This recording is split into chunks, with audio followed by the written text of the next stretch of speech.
Good afternoon, and welcome to the third episode of the Baseball and Beer Podcast.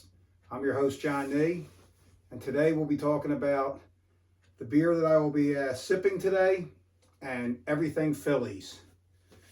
So the Phillies are coming off a 8-2 homestand to bring their overall record to 14-8, and within one game of the Atlanta Braves, which is very good considering the way the Phillies have started the last couple of years. Started out very slow in April and May, so to jump out to a 14-8 start is very impressive. Granted, it wasn't against the best of teams. They kind of got a little lucky catching Colorado and Chicago, who are probably two of the worst teams in baseball, to be honest. But the Phillies did what they had to do. They're on the schedule. You have to play them and you have to beat them. And the Phillies did just that, sweeping both series, going 6-0 in the process.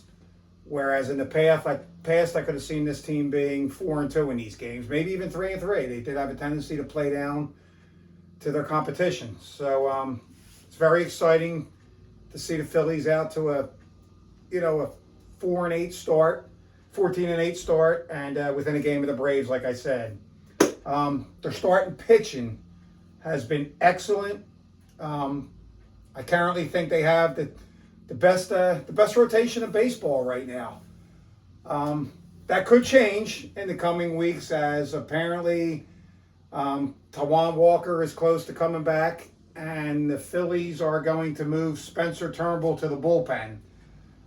He is on a pitch count, but not a pitch count, an innings count this year. I know Thompson said he didn't want to go more than 100 innings with him this year, coming off Tommy John a few years ago. They're trying to build his arm strength back up. So I guess he's going to be the long man in the bullpen, maybe give him a couple innings a week here and there. So where I believe it's going to hurt the starting rotation, it will help the bullpen, which maybe in the long run may be a better thing. Taijuan Walker he won a lot of games last year, but his ERA was very high. He did not make an appearance in the playoffs out of the bullpen or in the starting rotation, I believe, due to his ERA being that high. So they just didn't feel comfortable with him. But he is on a 4-year, $72 million deal, so he is going to pitch when he comes back. That's for sure. Whether they look to move him down the road, possibly, that could be something to keep an eye on. Tonight, alcohol-wise, I'm drinking a beer called Hipster's Catnip. It's an American IPA from Le Cabre Brewing in Berwyn. 7.2 alcohol by volume. It's an excellent beer. It's one of my favorites. I'm actually drinking it tonight out of a hydro flask that I bought at Le Cabre, to bring these delicious beers on the beach. I have to say, this is right up there as probably one of my personal favorites as far as IPA goes, if not my favorite. I mean, I've enjoyed this beer for probably 5 or 6 years now, and it's an excellent IPA.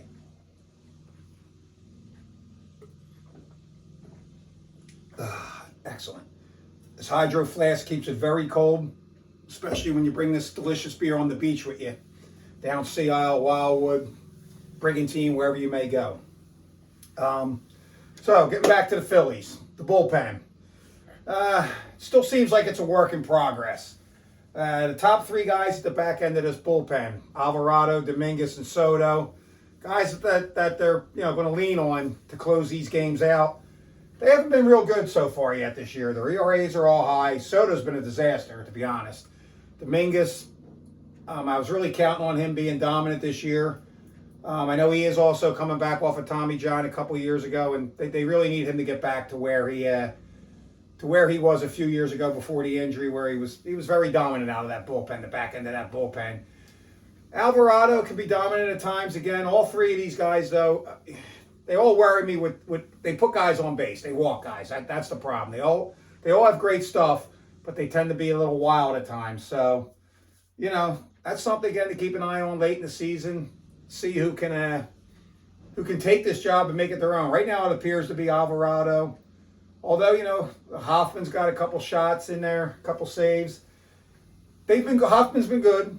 Hoffman, Strom, Marte has been good, and even concurring in the couple innings that he's pitched since he's been back, since battling an illness to start the season on the IR.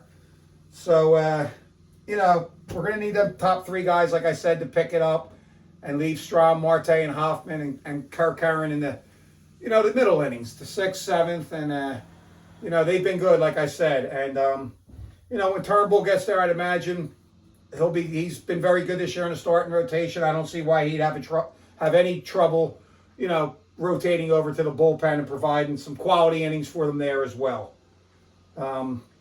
Ricardo Pinto, he was a good story his first day up, coming up, up from Lehigh with a long ride up, came in, pitched 4 good innings for the team, but he's kind of hit a brick wall here, and he has not been good his last few outings, and I would imagine at some point he's probably going to get a bus ticket back to Lehigh Valley.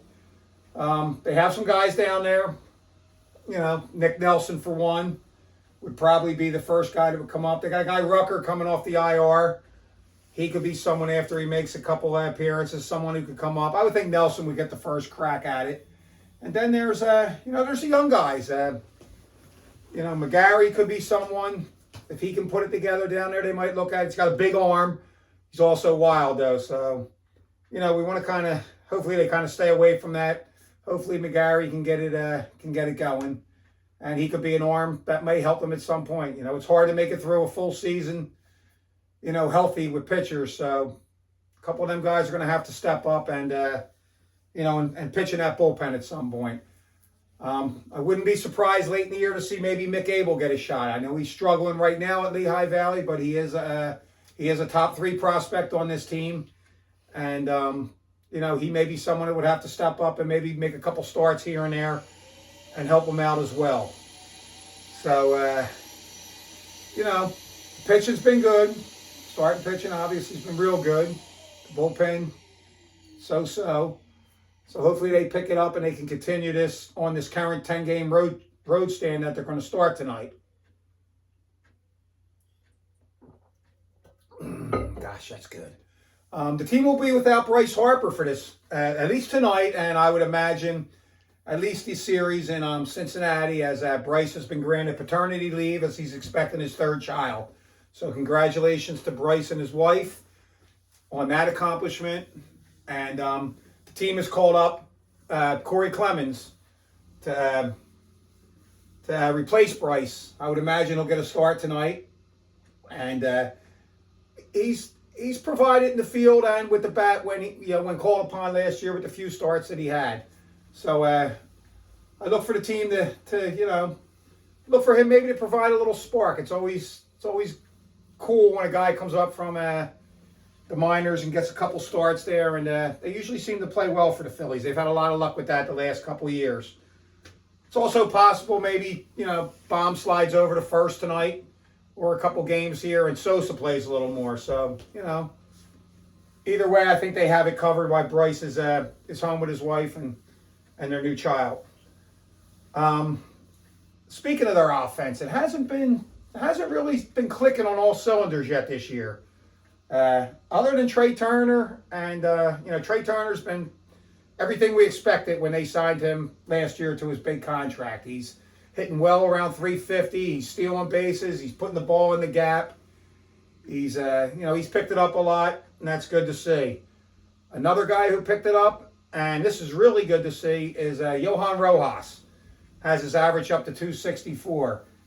If he can bat somewhere around 250 and 260 for the whole year with the defense he plays and the speed he provides on the base pass, that would be incredible. I mean, a 250 average for a guy hitting out of the 9-hole, heck, that would be fantastic. I could see him, if he can get on base at that clip, draw a few walks here and there, lay a few bunt hits down, he could easily steal 40 or 50 bases.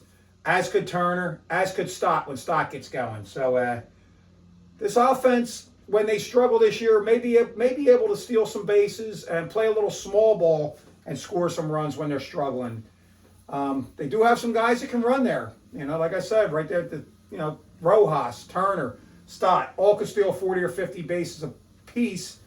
And then, you throw in Marsh, Real Muto, and Harper. Them guys can easily steal 20, 25. So that could be something that Thompson could utilize when the offense gets in a rut. They could, manufacture some runs. Even Alec Baum could probably steal 15, 20 bases in there. So they could definitely produce some runs there. What we really need from these guys, though, is to get this offense going. Harper, when he comes back, Castellanos is showing some life right now.